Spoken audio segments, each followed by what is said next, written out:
Welcome to Sports Talk Line Barley Forge Game Day Edition. I'm Stephen Vanover, your host, and it is the 25th of the month and this Thanksgiving Day weekend. Thank you for being here. We're going to be going over the morning slate of NFL games. Let's dive right in. First off, we have the Raiders and the Ravens. And of course, we know who won that one because it's whichever team is playing the Raiders. And the final score was 34-17. The stat we want to look at is at QB Lamar Jackson. This rookie, who's getting his start, with Flacco being out and hurt, had himself a very nice game. 29 of 38, 312 yards, 2 touchdowns, 0 interceptions. Actually, we're checking a stat on that. It is 2 interceptions. My mistake on that.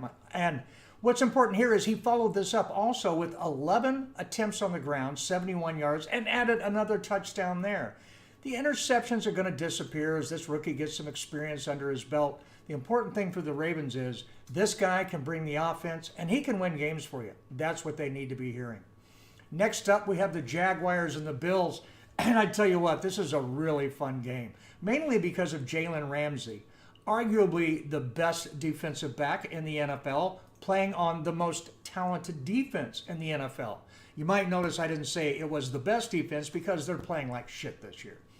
But what he did leading up to playing the Bills, arguably the worst team in the NFL, or at least close to it, is he just started to trash talk, which is what he does, the rookie quarterback, Josh Allen. Well, Josh Allen went out and just went off on him today. The Bills were up 14-0 before the Jags even got on the board. Josh Allen had 160 yards on 8 of 19, 1 touchdown, and zero interceptions. The man was just astounding for a rookie, just exactly what he's supposed to be. And Jalen Ramsey, well, it'll be interesting to find out what he says next week. Now, next up we have the Seahawks and the Panthers, another really good game between two tough teams, trying to find out how to win as the seasons come along, and it's not really working out for them. It's working out a little better for the Seahawks today. They won 30-27 in a hard-fought contest. Let's talk first about a special guy on the Panthers, running back Christian Swiss Knife McAffery. Okay, 17 carries, 11 receptions, 237 yards for scrimmage. Yes, he had both 100 yards running, 100 yards receiving, 125, 111 each, and is the only Panther in the history of the team to ever do such a feat. This guy is for real. If you had him on your fantasy team and you started him today, you did pretty good. But the real star of the day, if you will, is Russell Wilson of the Seahawks. Man, 22 of 31, 339 yards, 2 touchdowns, 0 interceptions. You want to know why the Seahawks won? We just described why. That's it. Now we're going to go on to a fun game between the Cleveland Browns and the Cincinnati Bengals. No, I did not misspeak. That is exactly who they are. What are you going to do to make your team better if you are the Bengals?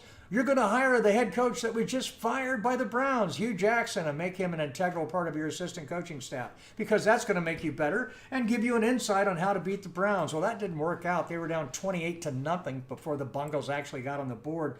They ended up scoring a little bit. The final score was 20-35, but Baker Mayfield. Let's talk about this young man. 19 of 26, 258 yards, 4 touchdowns, 0 interceptions. What does it say about a young man when, while Hugh Jackson was there, okay, he had more interceptions than touchdowns. Since he's left, he's had 1 interception and 8 touchdowns. This guy is for real. Hugh Jackson is a very good coordinator. He is not a good head coach and should not get another shot. And I have no idea why the Browns stuck with him so long, but he's gone. And the Browns do have Baker Mayfield. If you're a Browns fan, hey, I can't believe it. Things are actually looking up for you. Congrats, you deserve it. Next up, Patriots-Jets. Hey, the Jets aren't quite the Raiders, but if you're playing them, you're probably pretty happy. And the Patriots were looking to get back on track after the loss last week. They did so 27-13, and let's bring up Mr. Tom Brady's stats because you want to know why they won? Well, Tom Brady, 20 of 31, 283 yards, 2 touchdowns, 0 interceptions. One play in particular I got to talk about. You want to know why the Jets are losing? Here they are in the first half, okay, in the first quarter, excuse me. And the Patriots are driving. It's 3rd and goal, and there's a penalty on a play that is an incomplete pass. So what do the Jets decide to do? Rather than make it 4th and goal to where the Patriots will kick a field goal, they move Mr. Brady back 15 yards. So now he has a 3rd and goal from about the 35-yard line. What happens? Touchdown to Gronk, of course. Do not ever give Brady another shot at the goal line, at the end zone. You just don't do it. I mean, how can, oh man.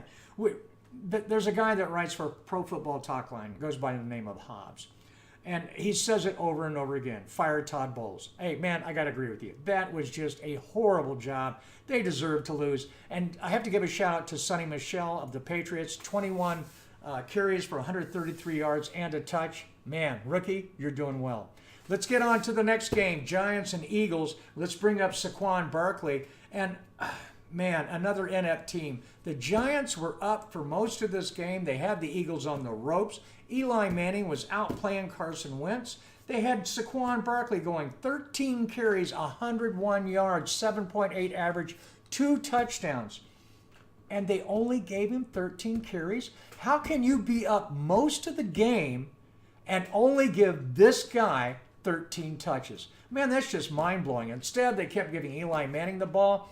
I believe the tweet on Twitter that I saw is, Eli will be Eli, as he threw just stupid interceptions. I mean, they're just mind-blowing interceptions. And they ended up letting the Eagles come back in the 4th quarter with 11 points and win it by a score of 22-25. I mean, Zach Ertz had a nice game, 7 of 91. This game was not about the Eagles finding their way. It was about the Giants proving that they're really not that good. And there's some problems up there in Coachville if you can't figure out this and or how to get probably, maybe the best wide receiver in the game, a touchdown occasionally. But no, he's on the sideline just doing very little. 5 catches today. Amazing. All right, we're going to go to the last game of the early segment. And wow, a game that was supposed to be pretty competitive. 2 bottom feeders, the 49ers and the Buccaneers, and it was not. Why? Because the Buccaneers had the real Jameis Winston. Well, I won't say the real. How about the Jameis Winston that they actually drafted, hoped for? He showed up, and wow, what a day this young man had.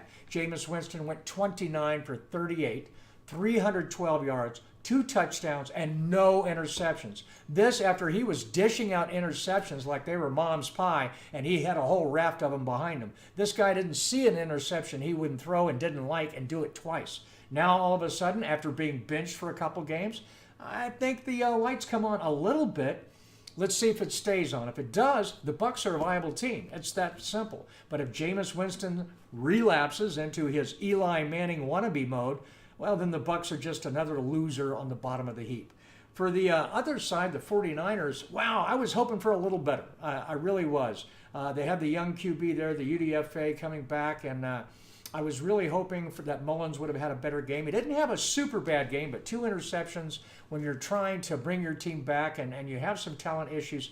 Plus, Reuben Foster, the former first-round pick, was actually let go by the team as the night before. They had more domestic violence charges brought him at the hotel, and he was arrested. Now, whether this one will end up like the last domestic violence charges where the girlfriend says, oh, I made the whole thing up and it all goes away and the NFL ignores it, or not, the team did not wait. They cut him. And it's an important lesson for John Lynch to realize that. That was his first year as a GM. He saw this top 10 talent falling. 30 teams passed on him, but at the 31st pick, John Lynch could not wait and he took him. Well, it cost you a first-round draft pick. And I got to give John Lynch credit. He came out and said, wow, I made a mistake. Way to call it like it is, John. I think you're going to be okay. I think the 49ers are going to be okay next year when they get their QB back. We will see. That's all for today. Wait, we do have one last breaking bit of news. Running back Melvin Gordon was leg whipped by the defensive end of the Cardinals. And let me help you out. That is a penalty. I'm expecting a fine, okay? That's really bad. And this time, he injured him on his knee. They are hoping it is an MCL. It looks like an MCL and not the dreaded ACL, which means he could very well come back. A lot of NFL players play without an MCL, and it's a stabilizing aspect and not a make it or break it aspect insofar as moving your knee. So he could be back, but this is a huge blow to a Chargers team that was needing a boost after coming off last week's loss. They are ahead at this point, but wow, losing Melvin Gordon is something we're going to keep an eye on. Please follow us on Twitter at Sports Talkline and look for updates on the Melvin Gordon story. You can also find our Charger Talkline Twitter account and follow it more closely. That's all for this week. We'll be back later in the day for more. Thank you for following us live. Until next time, why don't you reach down, hit that subscribe button. Don't forget the little bell so you're notified, and we really appreciate your time. Barley Forge, thanks you.